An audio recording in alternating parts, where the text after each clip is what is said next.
Hello friends, welcome back to our channel. और आज हम हमने जो सीरीज स्टार्ट की थी preparation of alcohol from alkyl halide, उसका तीसरा लेक्चर स्टार्ट करने जा रहे हैं। ओके, तो पहले दो लेक्चर में हमने SN1 रिएक्शन SNI रिएक्शन से reagent different different reagent use करके कैसे अल्कोहल से अल्किल हैलाइड का फॉर्मेशन करते हैं वो देखा था। आज हम तीसरी रिएक्शन देखने वाले SN2 रिएक्शन। SN2 रिएक्शन का यूज करके हम अल्किल हैलाइड का फॉर्मेशन अल्कोहल से कैसे करते हैं वो देखने वाले। ओके, तो चलो स्टार्ट करते हैं। SN2 reaction. Okay, SN2 reaction. अब सपोज करो कि हमारे पास एक रिएक्शन है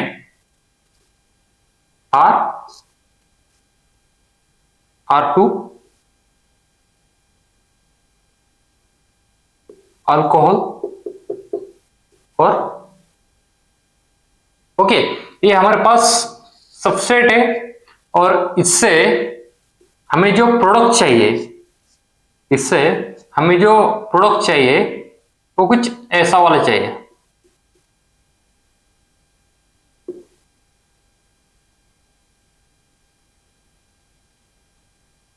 ओके, तो हमें ये जो प्रोडक्ट चाहिए वो 100% यही प्रोडक्ट चाहिए। हमें 100% यही प्रोडक्ट चाहिए। ओके, मतलब जो हमारे स्टार्टिंग मटेरियल की स्टेरियोकेमिस्ट्री है उससे अपोजिट स्टेरियोकेमिस्ट्री वाला प्रोडक्ट चाहिए हमें। ओके, जो अल्कोहल है यहाँ पर देखिए अल्कोहल की स्टेरियोकेमिस्ट्री अलग है और यहाँ पे जो प्रोडक्ट में अल्किल क्लोराइड है उसकी स्टेरियोकेमिस्ट्री अलग है। तो हमें 100% यही प्रोडक्ट चाहिए। तो उसके लिए हम क्या कर सकते हैं? ओके, अगर हम यहाँ पर SN1 रिएक्शन करेंगे, अगर सपोज यहाँ पर हमने SN1 रिएक्शन की, मतलब सपोज पहले तो हमने इसमें HCl डाल दिया, पहले तो ये प्रोटोनेट हो गया तो और यहां से ये निकल जाएगा तो हमें क्या मिलेगा? यहाँ पे R2, यहाँ पे H, यहाँ पे कार्बोकैटायन का फॉर्मेशन हो गया जैसे कि हमने फर्स्ट लेक्चर में देखा था। अब यहाँ पे क्या हो सकता है? जो Cl आएगा वो नीचे से भी आ सकता है और ऊपर से भी आ सकता है। मतलब यहाँ पर हमें क्या मिलेगा? यहाँ पर हमें दो प्रोडक्ट मिलेंगे, रेसिमिक मिक्सचर मिलेंगे। ओके, अगर हम SN1 रिएक्शन यूज करते हैं तो ओके, SN1 रिएक्शन यूज करते हैं तो हमें यहाँ पे रेसिमिक मिक्सचर मिलेगा, मतलब दो प्रोडक्ट मिलेंगे। लेकिन हमें चाहिए क्या? 100% यही प्रोडक्ट चाहिए। अभी हमने हमारे सेकंड लेक्चर में देखा था SNI रिएक्शन। अगर हम यहाँ पे SNI रिएक्शन का यूज करेंगे, इसमें हम HCl के जगह पे थाइनिल क्लोराइड डालेंगे तो हमने देखा था उसमें हमें क्या मिला था? उसमें हमें रिटेंशन ऑफ स्टेरियोकेमिस्ट्री वाला प्रोडक्ट मिला था। मतलब जो हमारा स्टार्टिंग मटेरियल है उसकी जो स्टेरियोकेमिस्ट्री है वही हमारे प्रोडक्ट की स्टेरियोकेमिस्ट्री आई थी। ओके, हमें कुछ ऐसा वाला प्रोडक्ट मिला था। ओके, लेकिन हमें प्रोडक्ट क्या चाहिए? जो Cl यहाँ पे सॉलिड पे है, लेकिन यहाँ पे हमें Cl क्या चाहिए? डॉटेड लाइन पे चाहिए। ओके, मतलब जो स्टेरियोकेमिस्ट्री वो हमें कैसे चाहिए? इनवर्जन ऑफ स्टेरियोकेमिस्ट्री चाहिए। मतलब SN1 रिएक्शन से भी ये इनवर्जन ऑफ स्टेरियोकेमिस्ट्री नहीं आ सकती और SN2 रिएक्शन SNI रिएक्शन से भी ये स्टेरियोकेमिस्ट्री नहीं आ सकती। इसलिए हम क्या करेंगे? यहाँ पे SN2 रिएक्शन का यूज करेंगे। ओके, SN2 रिएक्शन का यूज करेंगे। और हमें पता है SN2 रिएक्शन में क्या होता है? SN2 रिएक्शन में हमें जो प्रोडक्ट की स्टेरियोकेमिस्ट्री मिलती है वो कैसी मिलती है? Inversion of stereochemistry. मतलब अगर हम SN2 रिएक्शन का यहाँ पे यूज करेंगे तो हमें 100% ये प्रोडक्ट मिल सकता है। तो SN2 रिएक्शन होगी किसी, तो SN2 रिएक्शन होने के लिए हमारे पास कोई तो सोर्स चाहिए क्लोरीन का। यहाँ पे अल्किल क्लोराइड बना रहे हैं हम प्रोडक्ट में, तो यहाँ पर क्लोरीन का कोई तो सोर्स चाहिए हमें। ओके, और यहाँ पर फिर यहाँ पर होगा क्या? क्लोरीन यहाँ पर आएगा। मतलब SN2 रिएक्शन में होता क्या है? जैसे कि जो इनकमिंग ग्रुप है वो साइमल्टेनियसली आता है और जो हमारा लिविंग ग्रुप होने वाला है वो लिविंग ग्रुप भी साइमल्टेनियसली यहाँ से निकल जाता है। ओके, और हमें प्रोडक्ट मिलता है। लेकिन जैसे कि हमने फर्स्ट लेक्चर में देखा था कि जो OH है, OH गुड लिविंग ग्रुप नहीं है। OH एक गुड लिविंग ग्रुप नहीं है। तो ये यहाँ पर ये वाली जो SN2 रिएक्शन है ये पॉसिबल है क्या? ये पॉसिबल नहीं है। तो फिर हमें क्या करना पड़ेगा? यहाँ पे हमें यहाँ पर क्या करना पड़ेगा? OH को गुड लिविंग ग्रुप बनाना पड़ेगा। OH को गुड लिविंग ग्रुप कैसे बनाता है ये भी हमने फर्स्ट लेक्चर में देखा था। ओके, तो फिर अगर हम HCl डालेंगे तो SN1 रिएक्शन होगी। SoCl2 डालेंगे तो SNI रिएक्शन होगी। तो यहां पर ऐसा क्या रीजन ले ले कि यहां पर OH गुड लिविंग ग्रुप बनेगा और SN2 रिएक्शन देगा हमें। तो यहां पर एक नेम रिएक्शन है जिसका नाम है एप्पल रिएक्शन, जिसका नाम है एप्पल रिएक्शन।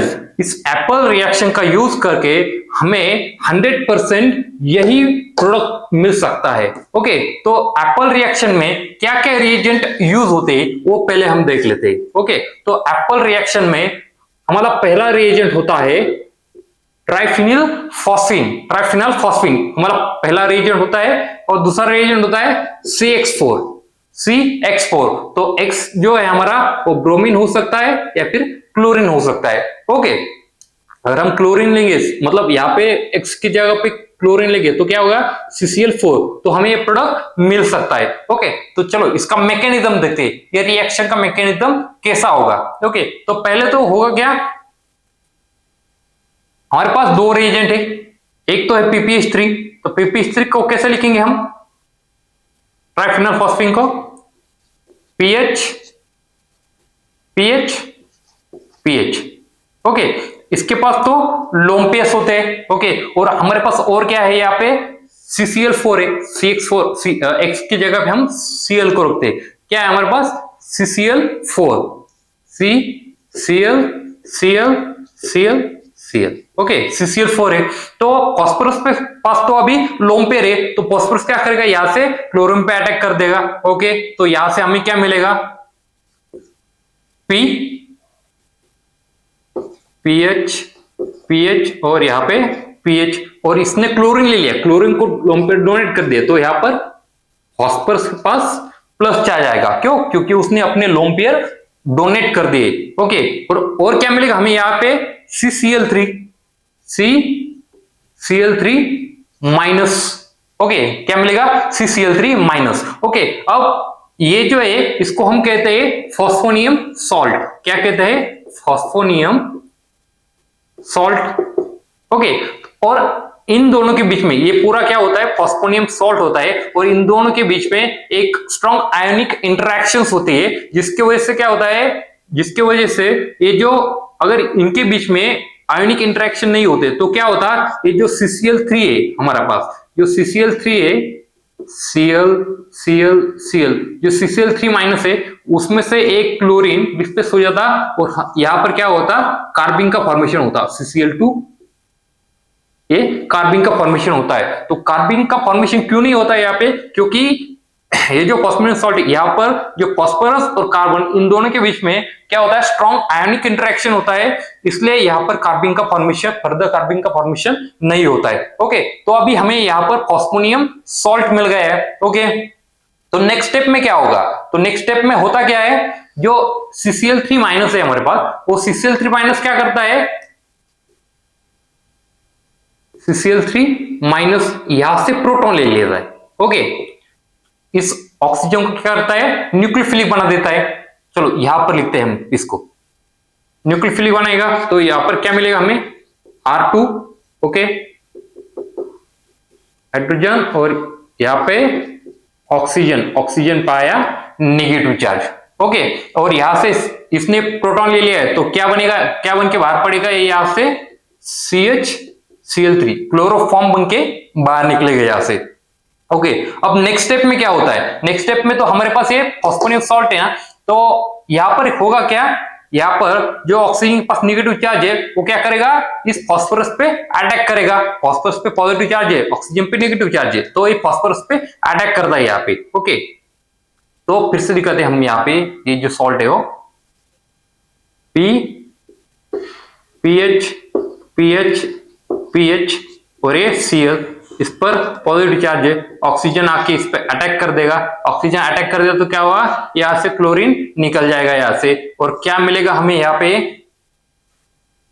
R1 R2, यहाँ पे हमारा हाइड्रोजन, और यहाँ पे क्या है हमारा सॉलिड लाइन पे ऑक्सीजन, और ऑक्सीजन के साथ क्या हो गया अभी PPH3